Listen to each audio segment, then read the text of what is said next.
Welcome back to Mommy Talk. So we are talking about autism, and we were joined by two amazing moms who got to tell us about their experiences and how they're dealing with autism at home.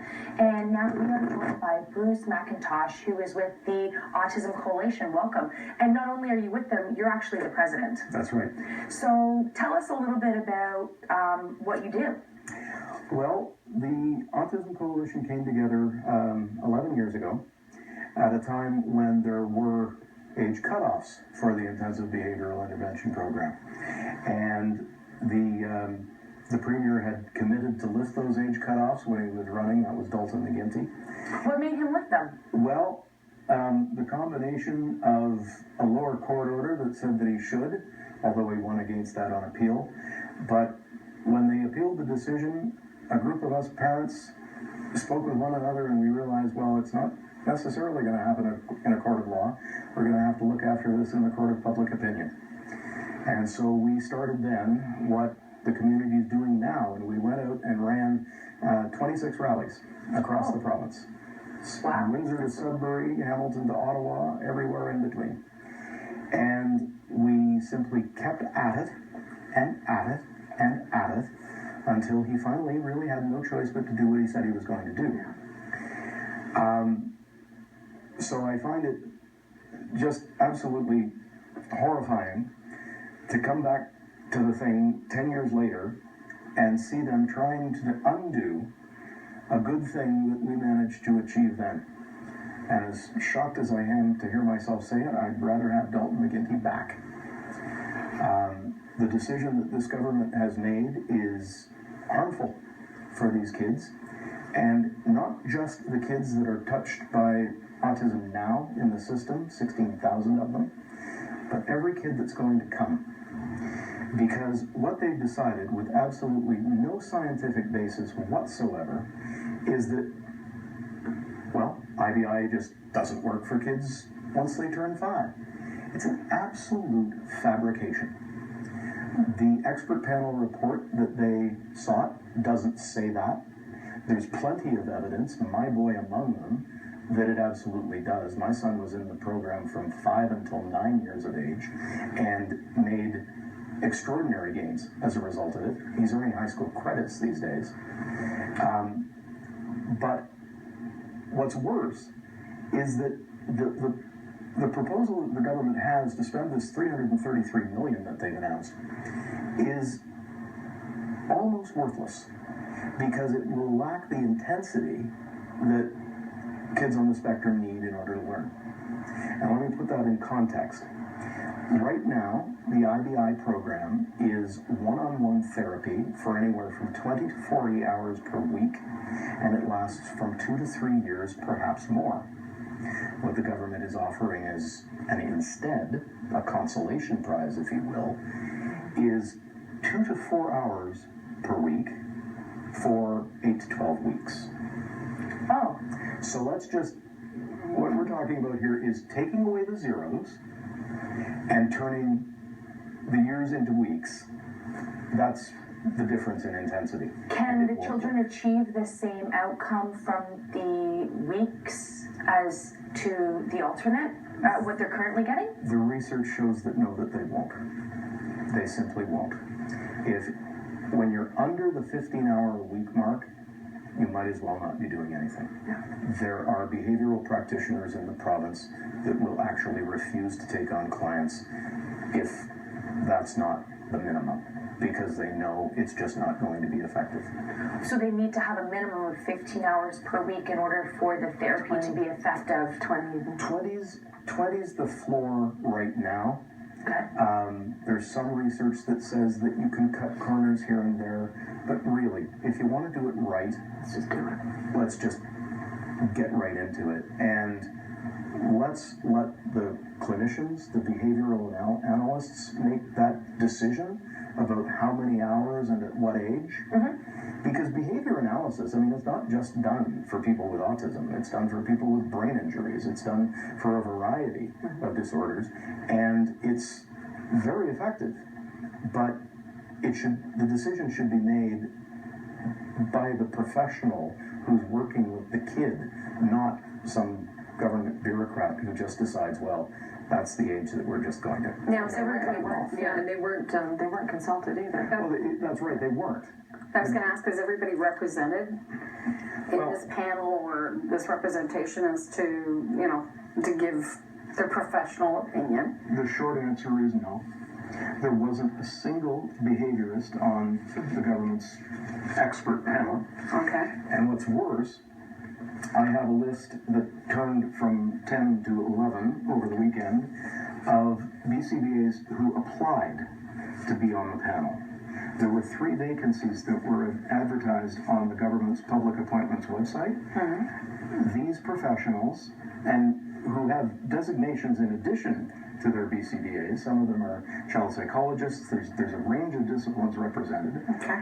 Impeccable credentials. They applied, some of them more than once, and were all refused. Based on what? Well, for a variety of reasons, and we're expecting to have some of these folks speaking to the media, but the point is that it's the behavior analysts that work with the kids, design and implement the program. If they're excluded, systematically, if it was 1 or 2, all right. No, 11. That's deliberately making sure that there's a specific sort of expertise that's excluded from the panel. And what kind of things are they learning in this therapy? Everything. Life skills and life skills or just... There's a... Like tying shoes, like everything that's going to... Transitioning even, how to transition in and out of a building, how to be around other children, how to socialize, how to blow a bubble because they can't formulate words. There's so many things that you wouldn't even think would be... that we take for granted. There's a test that's given to children before they begin the program called the ABLES, the Assessment of Basic Language and Learning Skills. And it identifies where a child's strengths and weaknesses are, and it's very detailed. And from those strengths and weaknesses, you know what weaknesses you need to address and what strengths you can leverage in order to do that. And then the behavior shaping comes into play. So the programs are put in place that teach the child with positive reinforcement for success how to do any of those things and so much more. But it's going to be a variety of things, and it's going to be unique to each child. They're snowflakes. They start out in different places, and they have their own particular package of stuff, and they're very, very different. So it's individualized. So it's highly individualized. Very individualized, which is good. Person dependent. Which is why I mentioned earlier that this is what we need in the school system. Right? Ideally, that's what we need in the school system. Wow. We actually have some pictures to show everybody at home of some of the things that you've been up to and your organization. Oh, here you go. Look at that group. Yes. So this was just recently. That's on Friday, yes. Hamilton, Jackson Square. For the most part, we've been holding protests at the offices of government-side MPPs, the Liberal members of Provincial Parliament. But this one, there aren't any Liberals left in Hamilton. There's one fellow up in Waterdown that they visited the Friday before. So the Hamilton gang decided that they'd do it right at the corner of King and James in front of the large shopping mall downtown. So that was that photo. Robin was... I was in Aurora, and before that we were... this photo? Yeah. Is that so you guys are all protesting at different places at the same time? Every Friday at noon. Every Friday at noon. The 15th we did 14 across the province. Last Friday we were able to pull off 7, but we'd done one the day before in London, so I think it's safe to say 8. Okay. And where's this one? Charles Sousa is a member from Mississauga, one of the Mississauga ridings. He's the Minister of Finance for the province. Mike Cole, that's Eglinton Lawrence, his constituent office is on Dufferin near Glencairn. That was just recently, wasn't it? That was this past Friday. Yeah. I was at this one. I think I took that picture, actually. I think I did. I'm not in it. It's always the way. Right, and so I was at Aurora last last week, and then the week before that I was in Richmond Hill, and then the week before that we were all at Queen's Park. There's more going forward, I take it.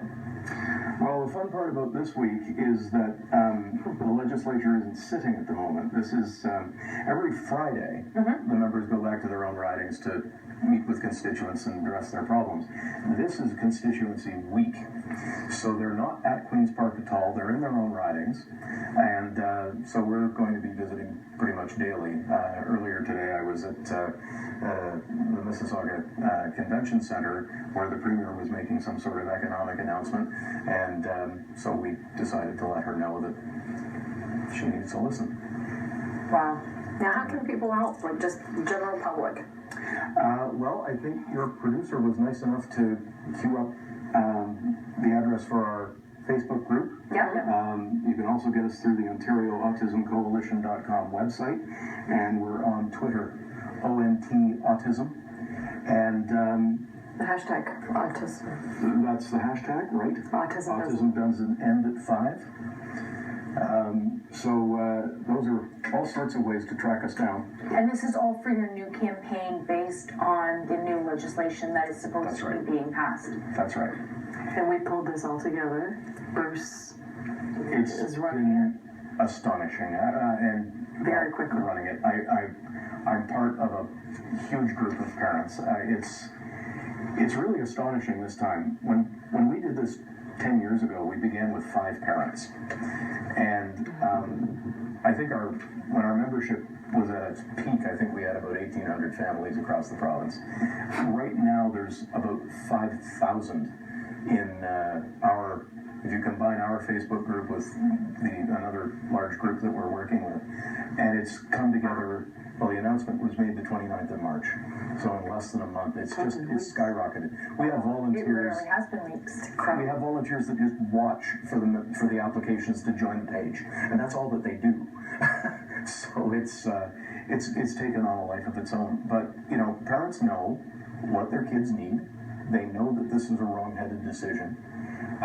When you scrape underneath the numbers, you find out that this $333 million, it's being spent on the wrong things, but it's not really necessary. At least not all of it. Because special education budgets are there for children on the spectrum. They get well into 5 digits because of that autism diagnosis. And you can run a pretty good behavioral program during the 20 hours that a kid spends at school during the week. So technically, you're not really asking for more money per se. You're just asking for it to be spent more Spend it on the right efficiently. things. Yeah. There's another argument to be had too. There's 2 sort of funding models that the government has for getting a kid into service. One has to do with 9, they call them regional programs across the province.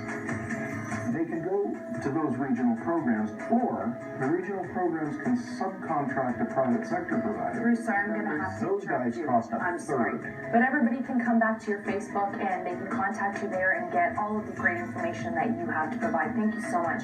Join us after the break as we talk more autism.